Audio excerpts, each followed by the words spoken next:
नमस्कार दोस्तों, स्वागत है आप सभी का यूट्यूब चैनल। आइए पढ़ते हैं दोस्तों। आज हम आपके लिए लेकर आ रहे हैं पेपर सेकंड, वो भी किसके लिए दोस्तों? आरएस मेंस टेस्ट सीरीज के लिए। तो दोस्तों ये है आरएस मेंस टेस्ट सीरीज 2018 और ये दोस्तों सम्यक इंस्टीट्यूट का। ओके ना, हम शुरू करते हैं दोस्तों। सारी फॉर्मेलिटीज़ बताने से बार बार कोई ज़रूरी नहीं है दोस्तों। जैसे एग्जाम 3 आवर्स का है, मैक्सिमम मार्क्स 200 का। हम डायरेक्ट क्वेश्चन देखते हैं। तो दोस्तों शुरू करने से पहले मैं आपको बताता हूँ कि ये टेस्ट सीरीज उन बच्चों के लिए काफ़ी फ़ायदेमंद है जो जयपुर से बाहर रहकर जो किसी जॉब पर हो, अभी तो जॉब पर हो, जयपुर से बाहर हो, कहीं भी हो जहाँ उन्हें टेस्ट सीरीज ज्वाइन करने का टाइम नहीं मिल पा रहा है, तो वो वीडियोस से आप काफ़ी क्वेश्चंस को सोल्व कर सकते हैं, पीडीएफ डाउनलोड कर सकते हैं, घर बैठे टेस्ट सीरीज दे सकते हैं। तो हम शुरू करते हैं, ज़्यादा टाइम नहीं लेंगे आपका, because time is a very important. बहुत ही कम समय है ना। शुरू करते हैं। पहला क्वेश्चन देखिए दोस्तों, स्थित प्रज्ञता। ओके, स्थित प्रज्ञता क्या है? तो दोस्तों इसका हम आपको बता देते हैं कि ये है क्या। तो जो गीता है, भगवत गीता, तो गीता में स्थित प्रज्ञता का उल्लेख किया गया। ओके, उसमें बताया गया है कि जिसकी बुद्धि स्थिर हो, मन संकल्प विकल्प से रहित हो, समझ में आ रहा होगा, और जो सुख दुख को समान रूप से स्वीकार करे, उसे ही स्थित प्रज्ञता कहते हैं। ओके दोस्तों, हम बड़े क्वेश्चंस का यहाँ पर आंसर नहीं बता पाएंगे, हम पीडीएफ अपलोड कर देंगे जिसमें से आप आसानी से मॉडल आंसर की देखकर आप बड़े क्वेश्चंस को देख सकते हैं। हम जितना हो सकेगा छोटे क्वेश्चंस को हम यहीं पर बोल के बता देंगे आपको, जिससे आप सुनते हुए आपको याद हो जाए। Okay now question number 2। तो क्वेश्चन नंबर 2 आपसे पूछ रहा है भावनात्मक गुणक, इमोशनल क्वोटिएंट। ओके नाउ यह भावनात्मक बुद्धि को मापने की क्रिया है। क्या है? भावनात्मक बुद्धि को मापने की क्रिया है। ऊंचे भावनात्मक गुणक वाला व्यक्ति स्वयं एवं अन्य व्यक्ति के भावनाओं को बेहतर रूप से संभाल सकता है। क्या बोल रहा है कि जो ऊंचे भावनात्मक गुणक वाला व्यक्ति है वो स्वयं व अन्य व्यक्ति की भावनाओं को बेहतर रूप से हैंडल कर सकता है। Okay now question number 3, probity in civil service. Okay क्या बोल रहा है सर? सिविल सेवा में प्रोबिटी, उच्च सत्यनिष्ठा क्या है? तो इसमें सत्यनिष्ठा, ईमानदारी, तो इसके अंदर दोस्तों सत्यनिष्ठा, ईमानदारी तथा न्याय निष्ठा सम्मिलित होते हैं। यह सिविल सेवक हेतु महत्वपूर्ण मूल्य हैं। इंपॉर्टेंस वैल्यू है सिविल सर्विसेज की। ओके नाउ क्वेश्चन नंबर 4, भारतीय नीति शास्त्र की विशेषताएं बताइए। अब आपसे कैरेक्टरिस्टिक्स पूछा है, फीचर्स पूछे हैं किसकी? इंडियन इथिक्स की। तो इंडियन इथिक्स की क्या है मैं आपको बताता हूँ पॉइंट वाइज, आप ऐसे पॉइंट करके डाल देना एग्जाम में। सहिष्णुता। ओके फर्स्ट सहिष्णुता, सेकंड मानवता, एक परिवार मतलब वसुदेव कुटुंबकम। ओके और परिणाम से अलग, और फिर थर्ड है अहिंसा, फोर्थ परिणाम से अलग।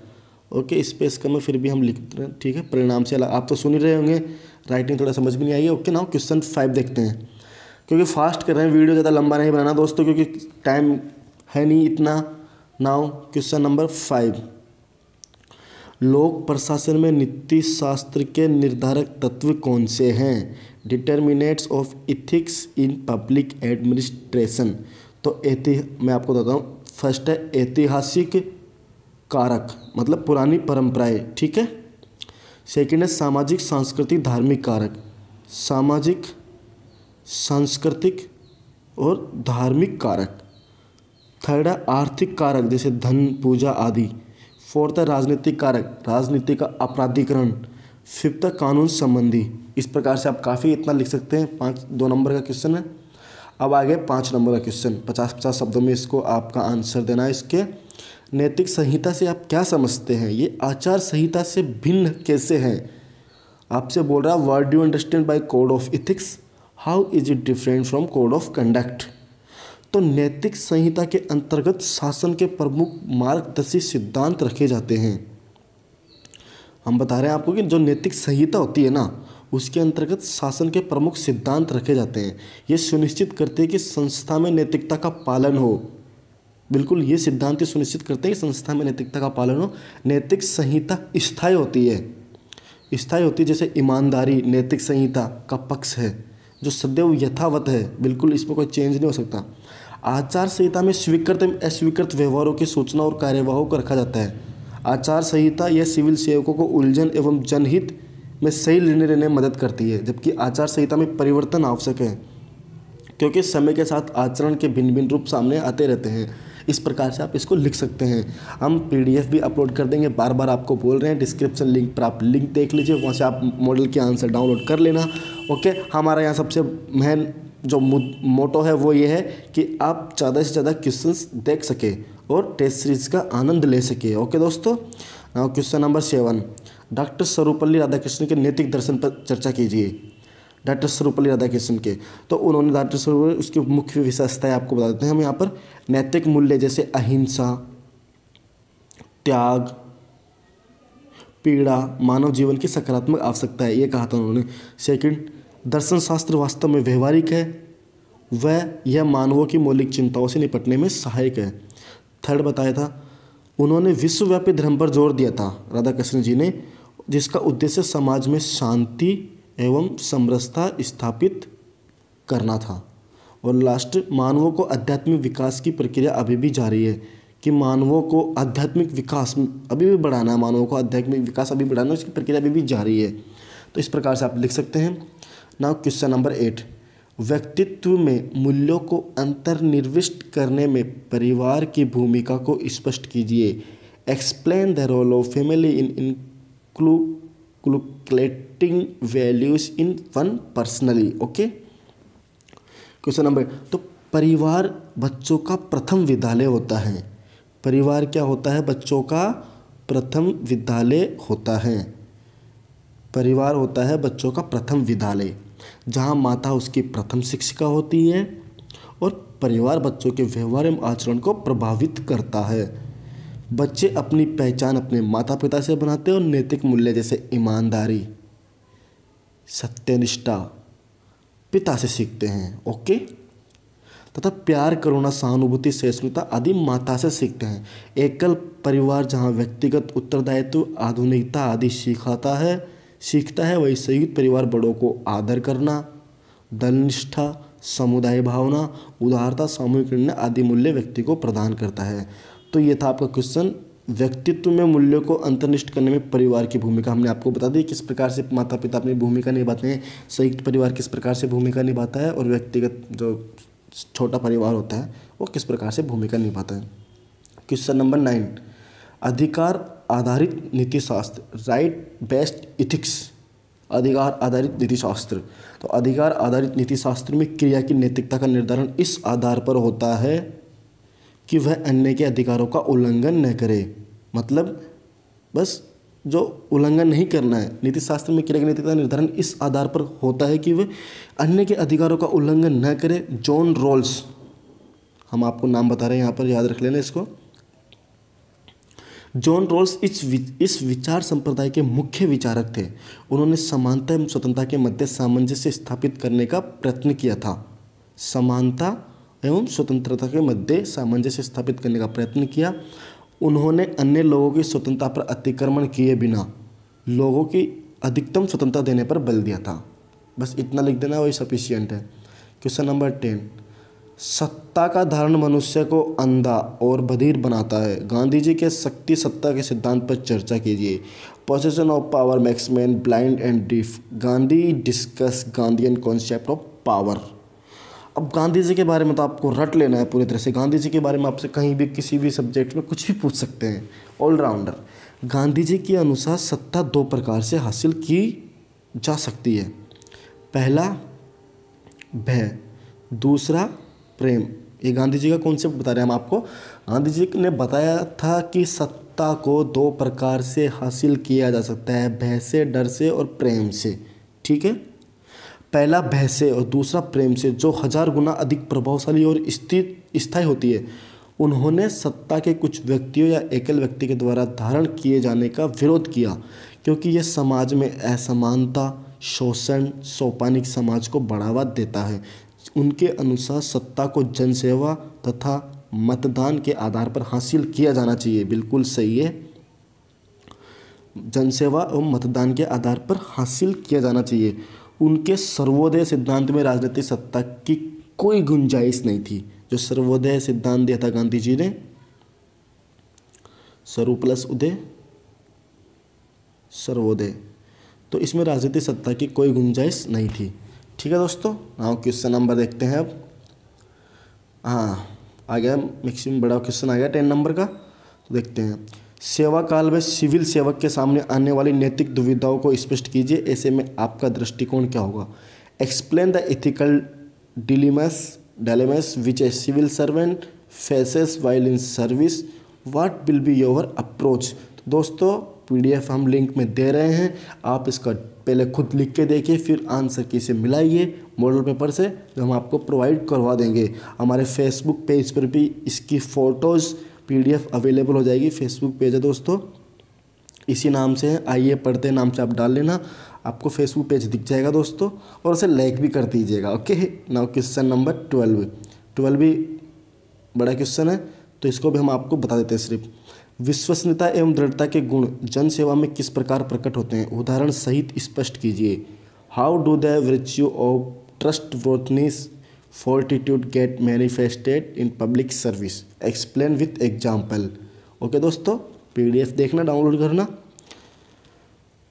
क्वेश्चन नंबर 13, ये भी हम आपको PDF प्रोवाइड करा रहे हैं, उसमें आप देख लेना। ओके, अगर हम इसे बताने बैठेंगे तो फिर वीडियो काफ़ी लंबा हो जाएगा दोस्तों। यूनिट 2 स्टार्ट करते हैं अब हम। यूनिट 2 15 शब्दों में 2 अंक का। ओके, फुलरेंस। तो दोस्तों ये साइंस का पोर्शन आ गया, यहाँ पर आपको फुलरेंस के बारे में लिखना है। ओके, तो फुलरेंस क्या है, कार्बन का अपर रूप है, सभी को पता ही होगा। कार्बन का अपर रूप, कार्बन के इस रूप में कार्बन परमाणु एक दूसरे से पटफलाकार या पंचभुजाकार रूप में जुड़कर एक पिंजरा की रचना बनाते हैं। और फुलरेंस को आपको पता होगा बकमिंस्टर फुलरेंस भी कहा जाता है, ये भी आप लिख सकते हैं। इतना भी काफ़ी है, क्योंकि सिर्फ 15 शब्दों में आपको लिखना है, और ज़्यादा लिख सकते हैं तो इसका यूज कहाँ करते हैं, नैनो टेक्निक में करते हैं, ड्रग डिलीवर प्रणाली में करते हैं, चिकनाइम कैटलिस्ट के रूप में भी करते हैं इसका प्रयोग, उत्प्रेरक के रूप में। ओके, नाउ क्वेश्चन नंबर 2 देखते हैं। अपमार्जक कठोर जल में भी प्रभावी क्यों होते हैं।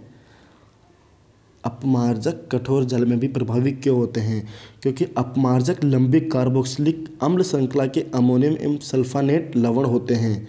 जो लंबी होती है कार्बोक्सिलिक अम्ल श्रृंखला के अमोनियम एवं सल्फानेट के लवण होते हैं। ओके, इन यौगिकों का आवेशित सिरा कठोर जल में उपस्थित कैल्शियम एवं मैग्नीशियम, जो कठोर जल में उपस्थित होता है कैल्शियम एवं मैग्नीशियम आयनों के साथ अघुलनशील पदार्थ नहीं बनाते हैं, इस प्रकार वह कठोर जल में भी प्रभावी बने रहते हैं। क्वेश्चन नंबर 3, जूनोटिक रोग, zoonotic disease, give few examples. अब आपसे सिर्फ पूछा है डिजीज और एग्जाम्पल्स, तो आप सिर्फ डिजीज लिखेंगे और एग्जाम्पल लिखेंगे। ओके, तो जूनोटिक रोग वे संक्रामक रोग है। ओके, संक्रामक है, वे संक्रामक रोग जो गैर मानुषिक जानवरों, घरेलू और जंगली दोनों ही से मनुष्यों में या मनुष्य से गैर मानुषिक जानवरों में संक्रमित होते हैं। मतलब गैर मानुषिक जानवरों, घरेलू और जंगली दोनों ही, ठीक है, से मनुष्य के अंदर आते हैं और मनुष्य से इनमें भी जा सकते हैं। तो ये संक्रामक रोग है। यह रोग वायरस, फंगई, पैरामाइट या बैक्टीरिया किसी के द्वारा भी फैलाया जा सकता है, मतलब सभी के द्वारा फैलाया जा सकता है। उदाहरण निपा वायरस जो अभी चल रहा है न्यूज में, निपा वायरस, जापानी इंसेफेलाइटिस, ओके, रैबीज, प्लेग, इस प्रकार से। ठीक है, नाउ क्वेश्चन नंबर 4, संकट में वन्य जीव वास क्या है, क्रिटिकल वाइल्ड लाइफ हैबिटेट्स। तो क्रिटिकल वाइल्ड लाइफ हैबिटेट्स आपको बताना, संकट में जीवनवास राष्ट्रीय उद्यानों या वन्य जीव अभ्यारण्य के वह क्षेत्र है जिन्हें वैज्ञानिक एवं वस्तुनिष्ठ मापदंडों के आधार पर वन्य जीव संरक्षण हेतु अंतिक्रांत रखा जाता है। Okay, question number 5, चनोथर। अब आपको चनोथर के बारे में बताना है यहाँ पे। चनोथर, तो चनोथर एक भेड़ की एक प्रजाति है। क्या है दोस्तों, भेड़ की एक प्रजाति है। सामान्यतः कहाँ प्रजाति है, फिर कहाँ पाई जाती है, सामान्यतः बांसवाड़ा, भीलवाड़ा, डूंगरपुर, फिर उदयपुर। ठीक है, चरते समय इनके कान जमीन को छूते हैं। देखोगे आपने इस प्रकार की भेड़ें देखी होगी, जब चरती तो उनके कान जमीन को छूते हैं। तो चनोथर नाम से आ रहा है, चनोथर भेड़ की प्रजाति है। ठीक है, क्वेश्चन नंबर 6, राजस्थान में तेंदुआ परियोजना। अब तेंदुआ परियोजना प्रोजेक्ट लेपर्ड। ओके, तो तेंदुआ तथा आवास के संरक्षण हेतु भारत में इस तरह का पहला प्रयोग किस तरह का? इस तरह का पहला प्रयोग। यह एक प्रायोगिक परियोजना जो राजस्थान के जयसमंद अभ्यारण्य, कुंभलगढ़ अभ्यारण्य, रावली टोडगढ़ अभ्यारण्य और झालाना जयपुर में शुरू की गई है। ओके, ठीक है। चलो एक बार और बोल देता हूँ मैं आपको। तो ये भारत में पहला प्रयोग हुआ है, राजस्थान में हुआ है, वो भी जयसमंद अभ्यारण्य, कुंभलगढ़ अभ्यारण्य, रावली टोडगढ़ और झालाना जयपुर में शुरू की गई है। ओके। क्वेश्चन नंबर 7, शिक्षा एवं कृषि क्षेत्र में कृत्रिम बुद्धिमत्ता के अनुप्रयोग के बारे में चर्चा कीजिए। तो discuss the applications of artificial intelligence in education and agriculture. तो एजुकेशन और एग्रीकल्चर में जो इंटेलिजेंस या एआई, आर्टिफिशियल इंटेलिजेंस, तो इसके बारे में आपको बताना है। तो कृत्रिम बुद्धि शिक्षा के क्षेत्र में कार्यभार को कम कर शिक्षा की गुणवत्ता एवं पहुंच को बेहतर करने में सहायक है। कागजी कार्य को स्वचालित कर एवं छात्रों को आसानी से उपलब्ध कराने में भी सुगमता है। ये छात्रों को कठिन विषय जैसे जीव विज्ञान में कोशिकाओं को समझने में सहायक है। एआई की वजह से ये भी हो सकता है। ये तो बता दिया हमने आपको एजुकेशन में। अब बताते हैं शिक्षा के अंदर, कृषि के अंदर। मृदा गुणवत्ता फसल स्वास्थ्य की निगरानी में सहायक है। बीज बोने के उपयुक्त समय, कीटों के संक्रमण के खतरे आदि का अनुमान, मौसम एवं भौगोलिक स्थिति की जानकारी एकत्रित कर उचित सुझाव देने में भी सहायक है। ओके, इस प्रकार से लिख देना आपको ना। क्वेश्चन नंबर 8, राजस्थान राज्य में पशुपालन के विकास में आने वाली बाधाओं के बारे में बताइए। तो पशुपालन के विकास में क्या क्या बाधाएं आ राजस्थान के अंदर, वो आपको बताना है, वो भी पॉइंट से। तो फर्स्ट तो है, राजस्थान में बारिश होती कहाँ है? तो मानसून की अनिश्चितता है, ठीक है। पशुओं में बीमारियां, जागरूकता करना, शोध, स्वास्थ्य चिकित्सा प्रदान करने वाली संस्थाओं का अभाव। थर्ड है पशुधन आधारित उद्योगों की कमी, ये बिल्कुल सही है। और फोर्थ है सरकारी योजनाओं एवं समन्वय का अभाव, कोऑर्डिनेशन, सरकारी योजनाओं और उनका समन्वय का अभाव। और पशुपालन की परंपरागत विधि तथा आधुनिकता का अभाव, मॉडर्नाइजेशन का, लैक ऑफ मॉडर्नाइजेशन। ओके, इस प्रकार से आपको लिख देना है। नाउ क्वेश्चन नंबर 9, मानव पाचन ग्रंथियाँ, ह्यूमन डाइजेस्टिव ग्लैंड्स कौन कौन सी है? तो मानव शरीर की 3 पाचन ग्रंथियाँ होती है, जिसमें से एक तो होती है लार ग्रंथि, यकृत ग्रंथि और अग्नाशय, ठीक है। इनके बारे में आपको एक एक को डिटेल से लिख देना है। नाउ क्वेश्चन नंबर 10, अनुप्रवाह संसाधन, डाउन स्ट्रीम प्रोसेसिंग, यह पुनर्योजन डीएनए प्रौद्योगिकी प्रक्रिया का अंतिम हिस्सा होती है, ठीक है। जैव संश्लेषित अवस्था के पूर्ण होने के बाद परिष्कृत तैयार होने व विपणन के लिए भेजे जाने से पहले कई प्रक्रमों से होकर गुजरता है। इन प्रक्रमों में पृथक्करण व शोधन सम्मिलित है। इसे सामूहिक रूप से अनुप्रवाह संसाधन कहते हैं, ठीक है दोस्तों। क्वेश्चन नंबर देखते हैं नेक्स्ट कौन सा है, 11, पारिस्थितिकी तंत्र में कार्बन चक्र की मुख्य विशेषताएं बताइए। तो कार्बन चक्र के बारे में आपको अच्छा सा डायग्राम बना देना है, बीच में कार्बनिक यौगिक लिख देना है, उसके चारों तरफ उसको दिखा देना है कि किस प्रकार से चक्र कैसे चलता है। तो आपको बता देना वातावरण में CO2 लेना, फिर कार्बोनेट्स, लाइमस्टोन्स, कोयला, इस प्रकार से आपको एक अच्छे से डायग्राम बना देना है। ओके, तो कार्बन चक्र की मुख्य विशेषता साइड में बना देना और मुख्य विशेषताएं भी 2-4 लिख देना है, ठीक है। क्वेश्चन नंबर 12 10 नंबर्स का है, पढ़ के हम आपको बता रहे हैं। PDF से आप इसकी मॉडल आंसर देख लीजिए, पहले खुद लिखने की कोशिश कीजिए, वही आपके लिए बेनिफिट रहेगा। 2050 तक विश्व को अपनी 9 अरब जनसंख्या को खिलाने के लिए 60-80% ज़्यादा खाद्यान्न उत्पादन करना होगा। चर्चा कीजिए किस प्रकार जैव प्रौद्योगिकी खाद्यान्न उत्पादन को गति प्रदान कर सकती है और बढ़ती जनसंख्या की चुनौतियों का सामना करने में मददगार हो सकती है। क्वेश्चंस काफ़ी अच्छा है, इसको आप किस प्रकार से हैंडल कर सकते हैं वो देखते हैं। ओके, नाउ नेक्स्ट क्वेश्चन देखते हैं। नेक्स्ट क्वेश्चन भी काफ़ी बड़ा है। वातावरण एवं स्वास्थ्य क्षेत्र में सूचना प्रौद्योगिकी किस प्रकार महत्वपूर्ण योगदान दे सकता है? चर्चा कीजिए। Discuss how IT can play critical role in field of environment and health. Okay, तो आप मॉडल आंसर किसे इससे देख लीजिए। नाउ क्वेश्चन नंबर 14, राजस्थान राज्य में जन स्वास्थ्य संबंधी मुद्दे कौन से हैं? राजस्थान सरकार द्वारा सार्वजनिक स्वास्थ्य संबंधी लिए गए कदमों पर विचार कीजिए, साथ में कुछ नवीन सुझाव भी दीजिए। ओके दोस्तों, तो आप इसको एक अच्छे से एक ब्लैक पेपर में लिखना, फिर मॉडल आंसर कैसे बनाना। अब यूनिट 3 स्टार्ट हो गई दोस्तों, तो देखते हैं यूनिट 3 देखते हैं हम फटाफट। ओके, आई होप ये ज्योग्राफी का सेक्शन है। 10 डिग्री चैनल पूछ रहा है आपसे, तो 10 डिग्री चैनल कहाँ पे दोस्तों? भारत के अंडमान व निकोबार द्वीप समूह में छोटे अंडमान द्वीप को कार निकोबार द्वीप से अलग करती है। Okay, now question number 2। Asthenosphere, asthenosphere क्या है? इसका विस्तार भूगर्भ में परपटी के नीचे मेटल में 80 से 200 किलोमीटर के बीच ध्रुवल क्षेत्र, लावा का प्रमुख स्रोत, महाद्वीप प्लेटें भी इसके ऊपर स्थापित है। क्वेश्चन नंबर 3, राजस्थान की 4 मीठी झीलों के नाम लिखिए। ओके दोस्तों, तो 4 मीठी झीलों हम आपको बता देते हैं। पिछोला, जैसमंद, राजसमंद और आना सागर। ठीक है, चारों बता दिए हमने आपको। नाउ क्वेश्चन नंबर 4, बेरिलियम का राजस्थान में वितरण एवं इसके उपयोग बताइए। अब देखो, एक तो वितरण बताना आपको कहाँ पर बेरिलियम होता है और उसका उपयोग बताना है। तो पहले वितरण देख लेते हैं हम। बड़ी शिकारवाड़ी, बड़ी शिकारवाड़ी, चंपागुड़ा, उदयपुर, ठीक है, और गुजरवाड़ा, लोहागढ़, जयपुर। ठीक है, ये तो हमने आपको वितरण बता दिया। अब इसका उपयोग देख लेते हैं हम। ठीक है, इसका उपयोग होता है एटॉमिक रिएक्टर में, एटॉमिक रिएक्टर में होता है इसका उपयोग, परमाणु एटॉमिक रिएक्टर में, मॉडरेटर के रूप में रसायन उद्योग में। जो एटॉमिक रिएक्टर है उसके अंदर मॉडरेटर के रूप में रसायन उद्योग में होती है। ठीक है ना। क्वेश्चन नंबर 5 देखते हैं। ज्वालामुखी भू आकृतियों के बारे में बताइए। Explain volcanic landforms. तो किस प्रकार की होती है? तो शील्ड ज्वालामुखी होती है, ज्वालामुखी कुंड होते हैं, मिश्रित ज्वालामुखी होती है, वेसाल्ट प्रवाह क्षेत्र होते हैं और प्लग डोम्स होते हैं। ठीक है, इतने काफ़ी है। क्वेश्चन नंबर 6, राज्य में खनिजों के संरक्षण हेतु क्या कदम उठाए जा सकते हैं? Conversation of minerals on state में, तो इन पर क्या कदम उठाए जा सकते हैं इनके संरक्षण के लिए? तो इनके संरक्षण के लिए हम आपको बता देते हैं। खनिज के बहु उपयोगी को बढ़ावा देना पहला तो, ठीक है। दूसरा, धातुओं का अधिकतम खनन, अत्यधिक खनन हेतु खनिजों के विकल्पों की तलाश करना। योजनाबद्ध एवं संगठित अन्वेषण, योजनाबद्ध एवं संगठित अन्वेषण।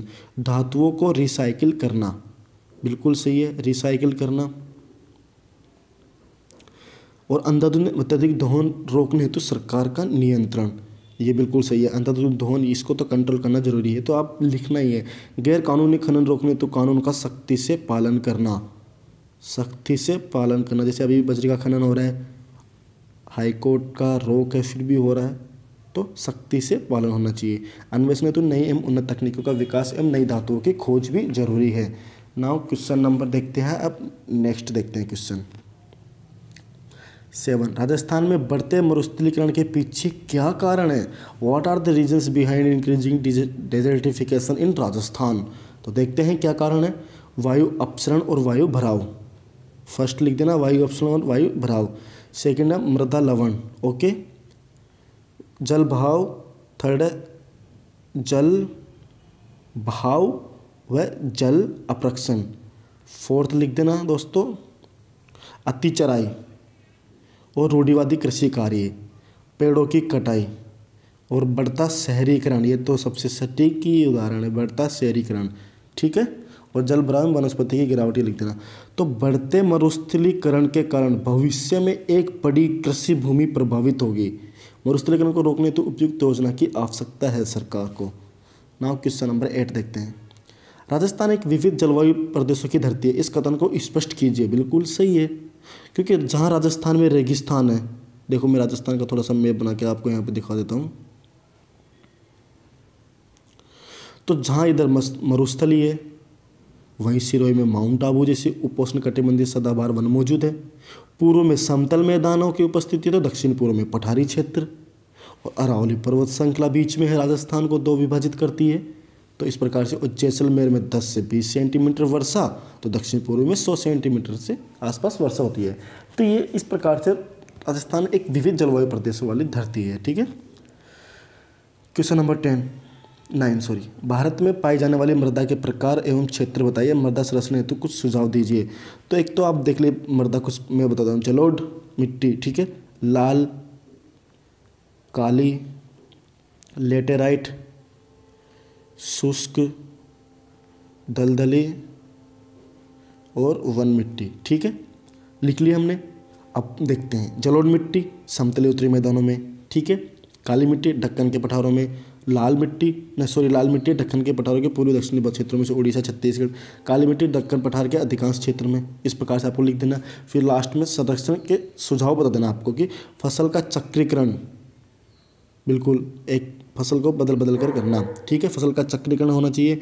या मिट्टी को उपजाऊ रखने तो खोए हुए पोषक तत्वों को लाने में सहायक रहती है। स्ट्रिप क्रॉपिंग करना है। कंटूर जुताई करना है। पट्टीदार विधि, सीढ़ीदार खेती, नियोजित चराई, वृक्षारोपण, तटाबंध का निर्माण और उर्वरक एवं खाद का समुचित प्रयोग और स्थानांतरित खेती पर नियंत्रण करना है।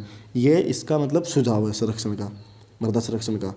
नाउ बड़ा क्वेश्चन था 10, एक सेकंड हम देख लेते हैं। 10 नंबर का था शायद, हाँ 10 नंबर का क्वेश्चन था। हमने इसमें बता भी दिया आपको, मॉडल आंसर के हिसाब और चेक कर लीजिए। ठीक है, नाउ क्वेश्चन नंबर 10, भारतीय महासागर क्षेत्र ने हाल में विचारणीय भू राजनीतिक प्रतिष्ठा हासिल की है, चर्चा कीजिए।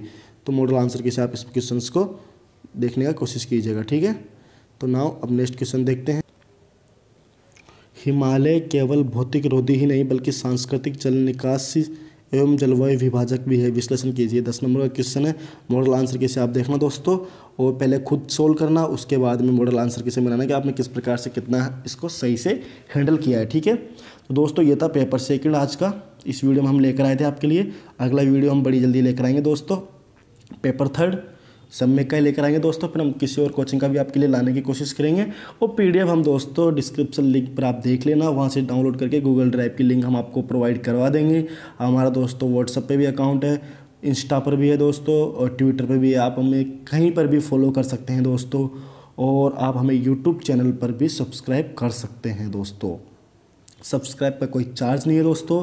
अगर आपको इस वीडियो में कोई कमी आ रही है दोस्तों, तो उसे ज़रूर दोस्तों कमेंट करके ज़रूर शेयर कीजिएगा, लाइक ज़रूर कीजिएगा दोस्तों। और अपने ज़्यादा से ज़्यादा दोस्तों में जो आरएस मेंस की तैयारी कर रहे हैं और जिनके पास टेस्ट सीरीज उपलब्ध नहीं हो पा रही है, जो दूर रह रहे हैं, तो दोस्तों उन्हें ज़्यादा से ज़्यादा शेयर कीजिए और हमारे फेसबुक पेज से जुड़ने की भी कृपा कीजिए। ठीक है दोस्तों, और नेगेटिव कमेंट करने से बचिए। Thanks for watching this video. मिलते हैं दोस्तों आपसे नेक्स्ट वीडियो में। बेस्ट ऑफ लक, ऐसे ही आप अपनी तैयारी करते रहिए।